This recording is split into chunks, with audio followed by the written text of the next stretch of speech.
모든 대답을 해주는 아주 좋은 시스템이 지금은 아주 많습니다. 10년 전만 해도 그 네이버 이렇게 얘기해도 되나요? 내 땡보 이렇게 얘기해야 되나요? 예, 뭐 이런 것들 아주 거기에다 물어봐 뭐 이랬는데 요즘은 뭐 땡튜브, 챗 GPT는 해도 되죠. 수많은 곳에서 물어보면 어떻게 해야 되지라는 답을 다 이렇게 알려줍니다. 달걀 반숙을 어떻게 해야 되지? 하면 너무너무 잘 알려줘요. 지금 이제 손맛이라는 부분이 없어질 정도로 아주 잘 알려주는데요.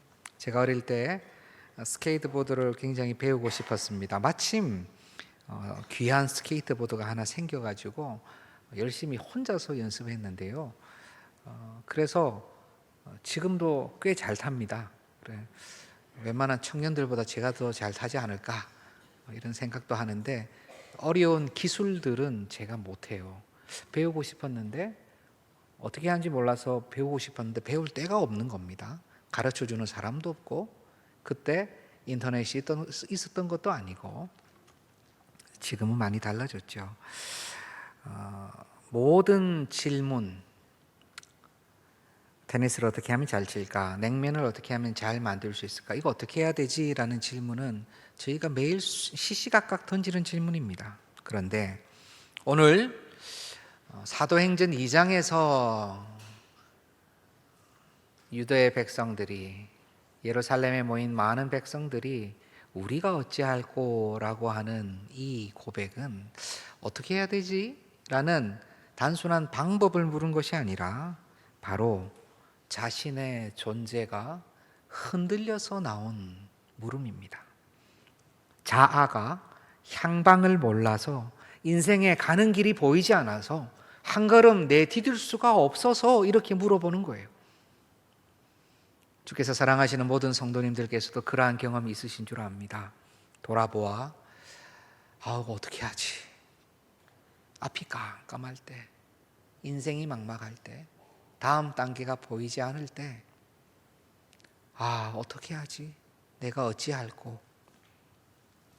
확실한 것은 2000년 전 예루살렘에서도 수많은 사람들이 바로 이 본문 안에서 그렇게 질문을 하고 있다는 것이죠.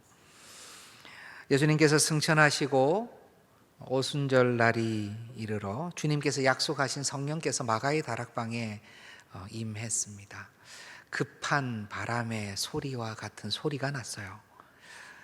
저도 이전에 막 봤을 때는 바람이 막 엄청나게 부는 줄 알았어요. 뭐 영화 같은 데 보면은 방에 막 바람이 막 소용돌이를 막 치면서 멋있을 것 같은데 성경을 보면 급한 바람의 소리가 하늘로부터 왔다라고 되어 있습니다. 그리고 마치 불의 혀와 같은 어떤 그러한 형태가 그 문도들에게 제자들에게 보이기 시작했어요. 그런데 그 불의 혀 같다라고 했을 때 어떤 느낌인지 아시겠죠? 혀가 이렇게 아주 말랑말랑하게 꼬부랑꼬부랑하지 않습니까? 그런 불의 혀가 갈라져서 각 제자들의 머리 위에 임하였다라고 사도행전 2장을 나중에 본문의 앞에 읽어보시면 나옵니다. NIV 성경을 보면 원어를 그 부분은 좀 NIV가 잘 해석을 했는데요. 각 제자의 머리에 임하였다라고 했을 때 임하여 머물러 있었다라는 분을 강조해서 rest라는 영어 단어를 사용을 합니다. 그냥 찌릿 전기 맞아가지고 찌릿한 느낌보다는 불이 머리 위에 이렇게 상당히 머물러 있었다는 것을 우리는 본문을 통해서 짐작할 수 있습니다. 그런데 더욱 놀라운 것은 그들이 성령에 충만하여서 역사를 보여주는데 기적의 역사를 보여주는데 그것은 각국의 방언으로 하나님의 큰 일을 선포했다는 거예요. 여기서 방언은 우리가 방언 기도할 때 개인의 신앙 가운데 영과 영으로 하나님께 올려드리는 그런 방언의 모습과는 좀 다른 모습입니다. 오히려 더 명확한 분명한 언어입니다. 언어. 유대 사람이 이디오피아 언어를 하고요. 이 유대 사람이 저기 그리스는 많이 통역을 했으니까 방언이라 하기는 힘들고 온 각 나라에 흩어져 있는 온 족속의 소수부족의 언어까지도 분명한 언어로 하나님의 큰일, 예수 그리스도의 나심과 그분의 부활하심, 그분의 승천과 그분의 기사, 모든 하나님의 큰일을 막 선포했다는 것이에요. 놀라운 일이 일어났죠. 성령의 충만이 무엇인가라는 부분이 항상 고민이 됩니다. 우리도 이러한 일이 또 일어나야 되는가? 또 성령의 충만을 받아서 모든 분들이 다 방언을 해야지 충만한 것인가? 라는 많은 고민들을 우리가 이후에 또 성령 집회의 시간에, 기도의 시간에 또 나눌 수 있는 기회가 있을 것 같아요. 분명한 것은 이때 마가의 다락방에서 있었던 이 사건은 어떻게 보면 굉장히 공식적인 사건입니다. 성령께서 오신다고, 성령께서 성령을 보내주신다고 하신 예수님의 말씀이 공식적으로 성취가 되는 사건이에요. 그전에도 성령 하나님께서 역사하셨습니다. 주님 가시는 곳마다 성령 하나님 역사하셨고요. 주님 오시기 전에도 여호와의 영께서 임하셔서 기적의 역사들이 일어났어요. 그런데 이제는 온전히 임하시사 떠나지 아니하시고 끝까지 성도의 심령 가운데 머무시면서 역사하시겠다는 것을 공식적으로 보여주신 것입니다. 그리고 이때가 성경이 기록되기 전이라는 것도 저희가 생각을 해야 돼요. 그러니 온 만민이 예루살렘에 모여있는 바로 그때에 각국의 언어로 하나님의 큰 일이 선포되어져야 할 필요성이 있었다는 것입니다. 이후에 초대교회 이후의 시대에 이러한 역사가 공식적으로 또 여러 번 일어났었다는 기록은 찾기는 어려워요. 비슷한 일이 있을 수 있습니다. 그런데 이렇게 대단위로 모든 나라의 언어들로 이렇게 선포되는 기적의 역사는 찾기가 어렵습니다. 고린도 교회에서도 방언이 많지만, 방언이 풍성하였지만 그 방언이 통역이 되지 않으면 방언을 하지 말라라는 사도의 권면이 있었어요. 그리고 순서대로 해라. 근데 그것조차도 그때의 방언의 통역이 되고 번역이 되고 선포되는 것은요, 그 교회의 방향성과도 관계가 있는 거예요. 하나님의 말씀이 아직 기록되지 아니하고 성령께서 직접 교회 방향성을 가르쳐 주던 그때에는 그 통역된, 해석된 그 방언과 예언의 선포가 그 모든 교회가 움직이는 시금석이 된 것입니다. 그런데에도 불구하고 우리의 말로 통역되지 아니하면 하지 말고 순서대로 할 것을 사도는 권면하고 있습니다. 그 후에 모든 언어로, 또 중요한 코인의 헬라어로 신약 성경이 다 쓰이고 나서는 어떻게 보면 성령 하나님께서는 이러한 기적의 역사를 스스로 조금 자중하신다는 느낌도 듭니다. 성령 하나님께서 이러한 역사를 오늘날 다시 일으키시지 않는가라고 물으신다면 당연히 성령 하나님께서는 일으키실 수가 있습니다. 하루에 몇 천 번이라도 성령 하나님은 그러하실 수 있는 능력이 있으세요. 그런데 다만 성령 하나님께서는 인격적이시고 시간을 사용하시며 한 사람의 평생에 함께 동행하기를 원하시는 거룩한 영이시라는 것을 우리는 기억할 필요가 있습니다. 성령 하나님은 한 명의 영혼을 1초 만에 변화시키셔서 충만케 하셔가지고 절대 그의 믿음이 떨어지지 아니하고 주님 배울 때까지 계속 충만케 하실 수 있는 능력이 있으세요. 그런데 그렇게 하시던가요? 주로 그 방법을 택하시기보다는 믿음이 조금 싸긴 하고 주위에서 많이 기도해 주셔가지고 더 믿음이 자라고 말씀과 기도로 더 성숙해지고 그래서 학습도 받고 세례도 받고 또 일꾼이 되고 그러면서도 때로 고난과 어려움도 겪으면서 마음이 시험도 살짝 당하지만 다시 굳건해지고 그렇게 가게 되잖아요. 성령 하나님께서는 그러한 방법을 주로 쓰시더라고요. 비상 상황에서, 어려운 상황에서는 역사하세요. 필요하실 때마다 언제든지 개입하셔서 좌우지하실 수 있습니다. 그러나 우리가 만약 성령 하나님께 성령 하나님, 오늘 우리가 아주 열심히 준비했으니까 이곳에 각국의 언어로 방언을 다 주셔야 됩니다라고 성령 하나님께 만약 쪼른다면 그래서 상당히 우리가 어린아이와 같은 졸음을 하는 것입니다. 앞뒤 보지 않고 무조건 초코파이 줘 하고 비슷한 거예요. 그거보다 성숙한 분들은 어떻게 합니까? 성령 하나님께서 무엇을 원하시는지를 바라보게 돼요. 성령 하나님과 동행하기를 원하게 돼요. 그저 다고다고가 아니라, 그저 달라달라가 아니라 성령 안에서 거하고 싶어 하고요. 성령님, 내가 오늘 전진하니까 저 좀 팍팍 밀어주세요 하는 것이 아니라, 성령님 먼저 가시면 제가 성령 하나님을 쫓아가겠습니다라고 고백하는 것이죠. 성령으로 충만하면 방방 저 천장까지 뛰지 않아도 그의 심령이 주의 말씀을 선포하고 전하고 싶고 영혼들을 구제하고 싶은 마음으로 가득 차게 되는 겁니다. 그게 성령 충만의 증거예요. 저는 우리 동산의 모든 권속들께서 성령으로 충만하기를 정말 간절히 바랍니다. 그렇게 기도합니다.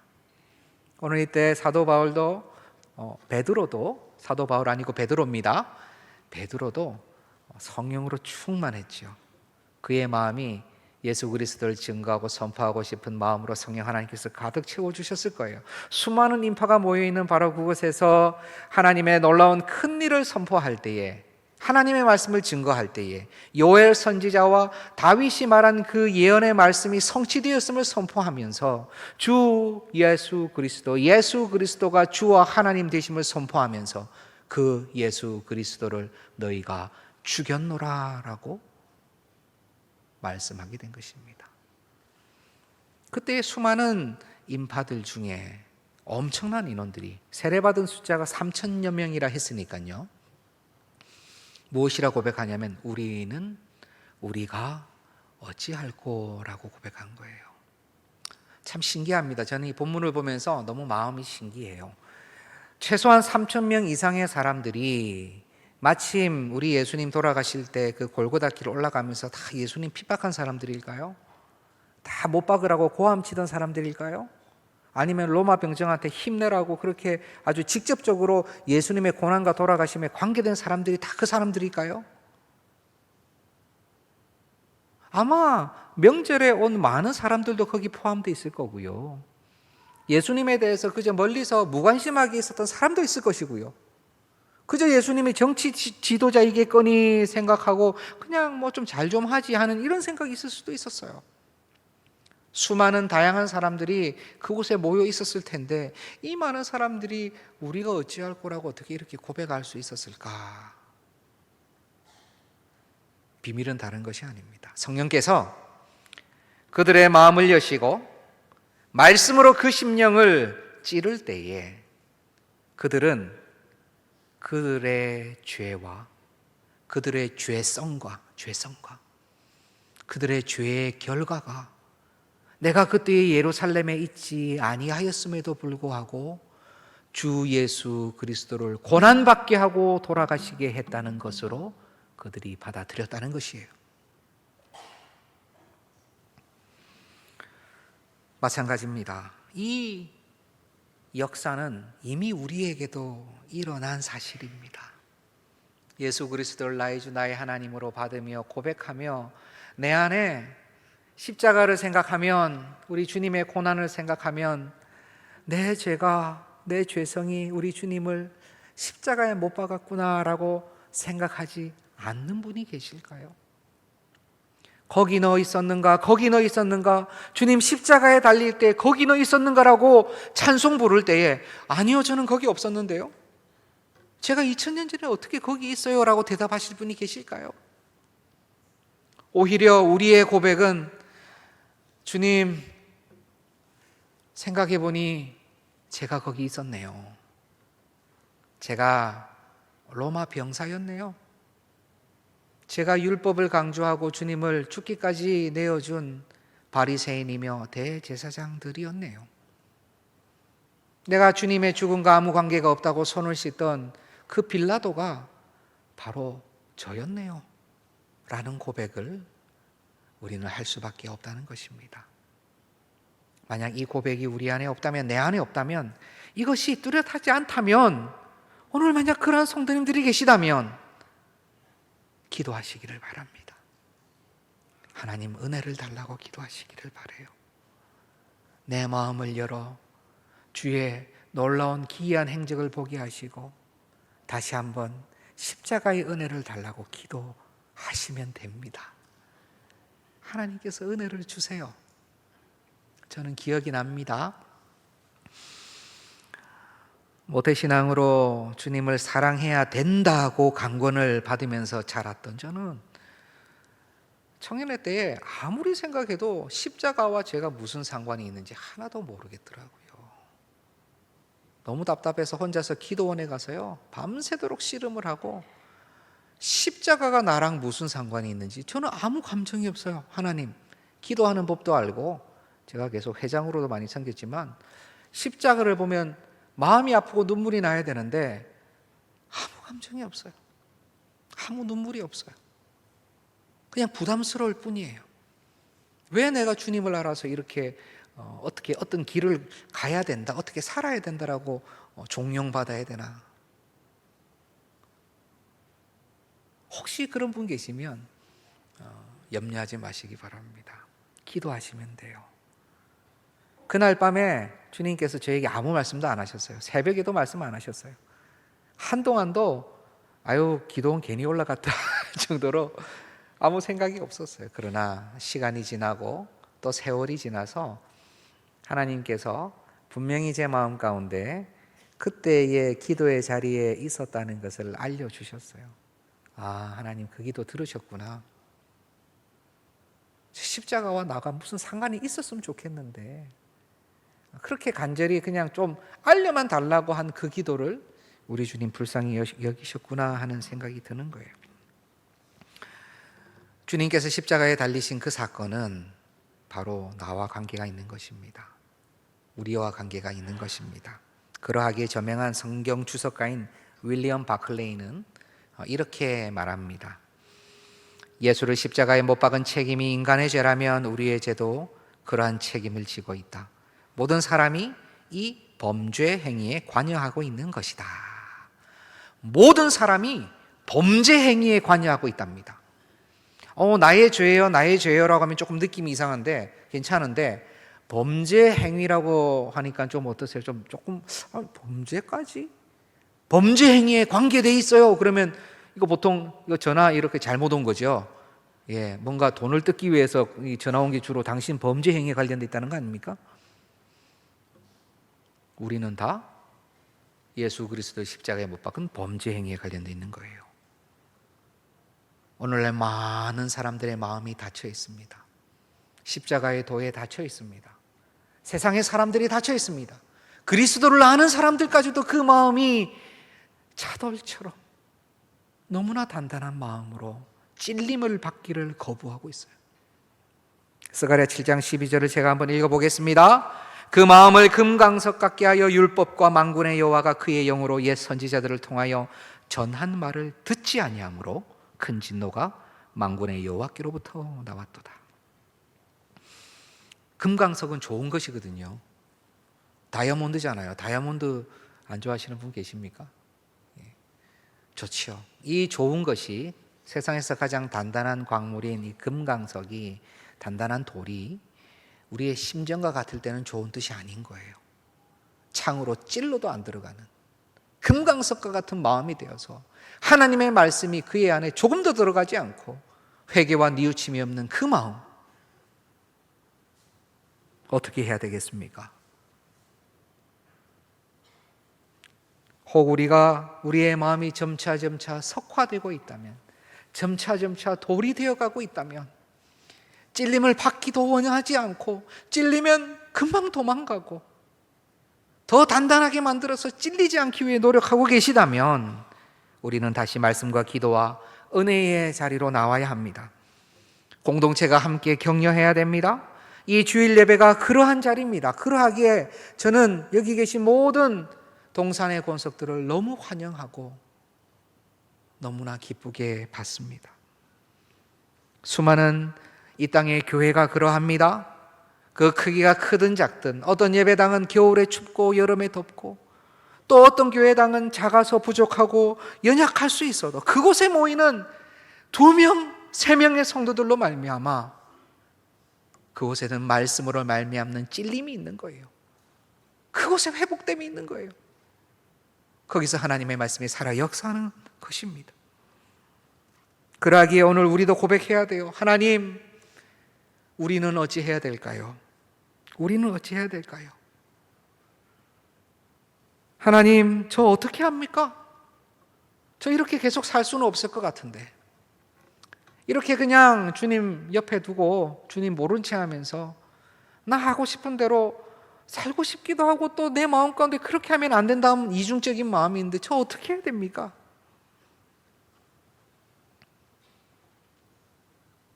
2000년 전에 많은 이들이 가슴을 찌며 우리가 어찌할 거라고 물었을 때 사도는 대답했습니다. 회개와 세례를 통하여 죄 사함을 받고 성령을 선물로 받으라 라고 명했어요.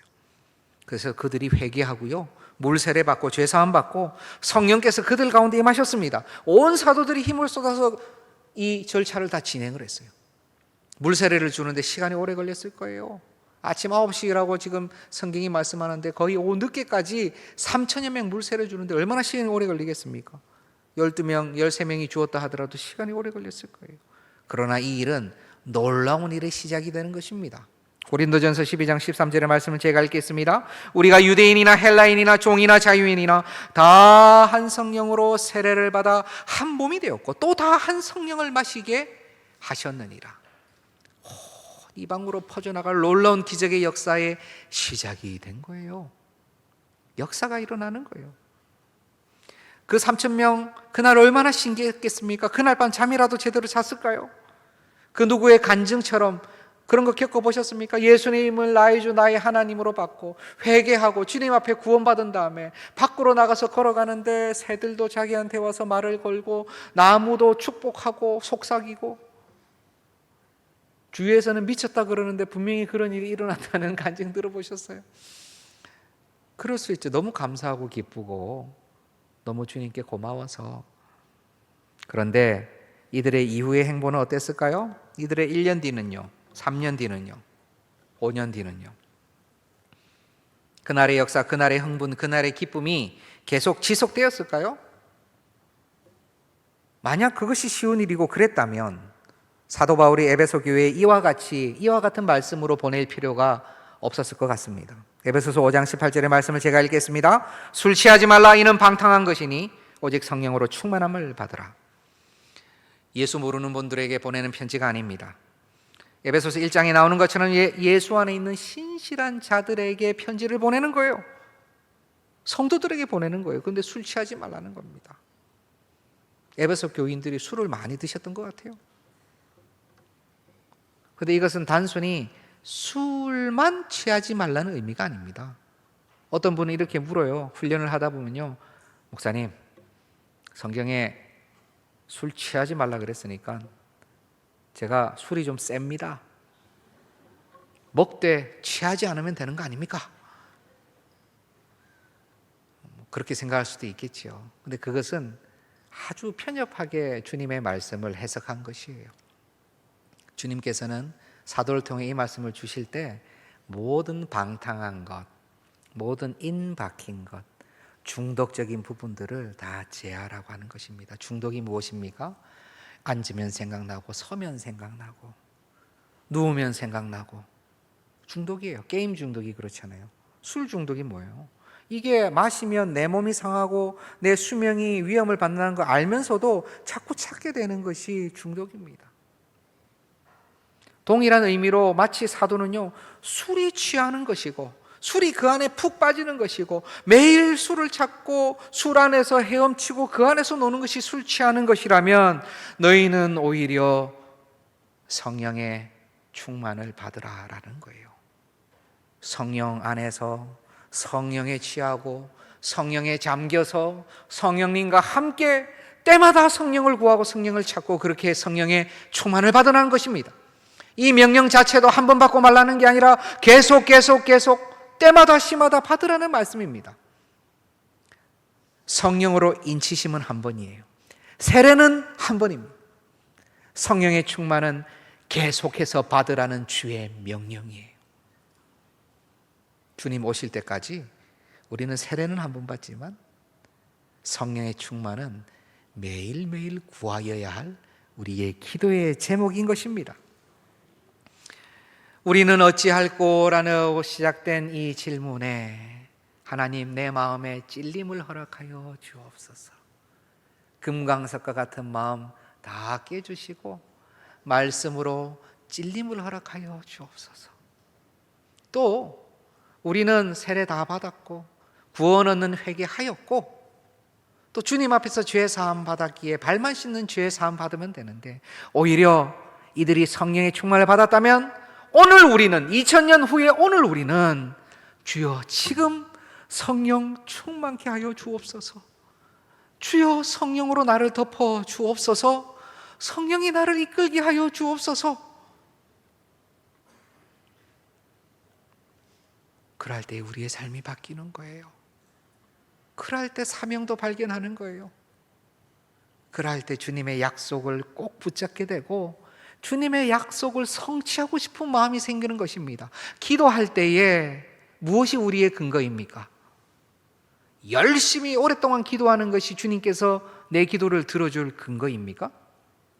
그렇다면 하나님, 저에게 핵폭탄 하나만 주십시오라고 한 10년 기도하면 하나님 핵폭탄 저에게 주셔야 되는 거예요? 오랫동안 기도했으니까. 자주 기도하는 것이 주님께서 내 기도를 들어줘야 될 근거이십니까? 하나님, 자주 찾아오는 과부의 기도를 들어주셨어요. 억울함을 풀어주셨어요. 자주 기도하고 때마다 기도하는 거 귀하게 받으세요. 그런데 귀하게 받으시지만 그 기도의 제목이 그에게 도움이 되지 않는다면 주님께서는 기도의 제목을 수정해 주시죠. 우리가 기도할 수 있는 기도의 근거에 가장 중요한 것은요, 정말 100% 응답받는 비결은 주의 약속을 붙잡고 기도하는 것입니다. 우리 주님은 신실하십니다. 미쁘십니다. 믿을만한 거죠. 절대 두말을 하실 수 없는 분입니다. 약속하신 것은 지키실까요? 지키지 아니하실까요? 지키시죠. 무슨 약속하셨냐면요, 성령 주시겠다고 약속하셨어요. 구하는 자에게 좋은 것으로 주지 않겠느냐, 성령 주시겠다 그러셨어요. 말씀으로 영혼 구원받고 그럼 성령 주시겠다고 약속하셨어요. 그런데 그 약속의 대상이 누군지 아십니까? 바로 그때 그 말씀을 듣고 있던 너희가 그 대상이라 그랬어요. 오늘 우리가 그 약속의 대상이에요. 약속이 대상이 없으면 그건 이상한 것입니다. 약속했는데 같이 손가락을 낄 사람이 없어요. 그럼 이게 약속은 뭡니까? 아, 이건 결심이구나. 이건 결단이구나. 내가 정한 거구나. 약속은 상대방이 있어야 됩니다. 대상이 있어야 돼요. 그때의 그분들이 대상입니다. 성경은 그분들의 자녀가 대상이라고 얘기합니다. 그리고 먼 데에 있는 이방인들까지도 내 약속의 대상이라고 얘기합니다. 오늘 우리도 마찬가지예요. 내가 오늘 그 대상이고요, 여기 계신 주의 권속들이 주의 대상이고 우리의 자녀들이 그 대상이고 먼데 우리가 약속 들고 나가야 될 그 이방 모든 믿지 않는 자들이 그 약속의 대상인 것입니다. 주님을 존중히 여기고 싶으십니까? 주님의 이름을 높여드리고 싶으세요? 주님 정말 사랑하시고 싶으세요? 그러면 그 약속이 성취되도록 노력하시면 됩니다. 눈에 보이지 않는 우리 주님을 어떻게 사랑하시겠습니까? 그의 계명을 지키는 것이라 그랬죠. 그의 계명은 약속의 형태로 우리에게 주시는 거예요. 이 약속이 성취되면 돼요. 누가복음 11장 32절 제가 한번 읽어보겠습니다. 심판 때에 니느웨 사람들이 일어나 이 세대 사람들 정죄하리니 이는 그들이 요나의 전도를 듣고 회개하였음이oni와 요나보다 더 큰 이가 여기 있느니라. 그 니느웨 사람들이요, 그 악한 사람들이요, 요나는 원하지도 않았는데 갑자기 회개하고 난리가 난 겁니다. 너 그러지 마, 하나님 저주받아야 되는데 왜 회개하고 난리야? 이게 요나의 입장이었어요. 그런데 예수님이 오셨을 때에 예수님 요나하고 비교할 수 없는, 아니 비교의 대상도 안 되는 더 큰 이가 오셨는데 그때의 사람들이 회개를 안 했다는 거예요. 그렇다면 니느웨 사람들이 와서 뭐라 그러겠습니까? 그 옛날 니느웨 사람들이, 야, 우리는 요나 선지자가 와도 다 회개했는데 너희는 예수님 오셨는데도 회개 안 했네? 라고 그렇게 정죄하겠다는 거예요. 바로 이곳에 성도와 함께 주의 백성의 심령에, 성도의 교제 가운데 우리 예수님께서 함께 하십니다. 그리스도의 영으로 우리와 함께 하십니다. 이곳에 계십니다. 요나보다 더 큰 이가 여기 계십니다. 우리가 어떻게 해야 되겠습니까? 주님께서 참으로 사랑하시는 동산의 영가족 여러분, 우리가 함께 소원하고 기도하며 시행하기 원하는 것은 우리의 심령이 말씀 앞에서 찔림을 받아 우리는 이제 어찌할꼬 하고 하는 고백이 있게 해달라는 것입니다. 정말 소원하고 기도해 주세요. 하나님, 찔림받는 심령 되게 해주세요. 금강석 심령 되지 않게 해주세요. 말씀과 기도의 자리를 사모하시기를 바랍니다. 주일 예배에 온 권석이 함께 하시기를 바랍니다. 오늘 2부 예배에 한 가정이요, 온 가정이 함께 등록을 하셨어요. 한참을 교회를 이렇게 이사 오셔서 다니시다가 이렇게 등록해서 함께 나누었는데 얼마나 감사한지요. 온 가정이 기도하면서 이렇게 함께 신앙생활을 하게 되었는데요. 또 한 청년도 부모님이 모시고 와서 이 청년이 여기서 신앙생활을 했으면 좋겠다, 함께 하면 어떨까 하고 같이 왔어요. 얼마나 감사해요. 주일 예배에 온 권석이 함께 하시길 바랍니다. 특별히 이번 주부터 시작되는 금요 성령 집회, 말씀과 기도와 찬양의 자리에 모든 권속들이 함께 해주시길 바라요. 바로 그것이 섬김입니다. 그 자리를 지키는 것이 섬김이에요. 형제와 자매를 지지하고요, 그들을 섬기는 것이에요. 무엇보다 이 시간 성령의 충만을 함께 구하기 원합니다. 오늘 구하시기를 바랍니다. 지금 마음에 소원하시기를 바라요. 성령 하나님, 나의 주도권을 가져가 주시기를 바랍니다. 성령 하나님, 내 안에 도저히 할 수 없는 내 마음의 악한 욕구와 악한 마음들, 시기하는 마음들, 불편해하는 마음들, 판단하는 심령들, 결코 포기하지 않는 악한 영성들을 주께서 이 시간 주의 불로 태워주시고 온전케 새롭게 해달라고 저는 기도하시기를 원하는 것입니다. 영혼 구원 성령 충만의 약속이 나에게, 우리에게, 다음 세대에게, 세계 열방에 풍성히 일어나서 하나님 나라의 전진에 온전히 동참하는 우리 모두가 될 것을 확신합니다. 자, 기도하겠습니다. 하나님,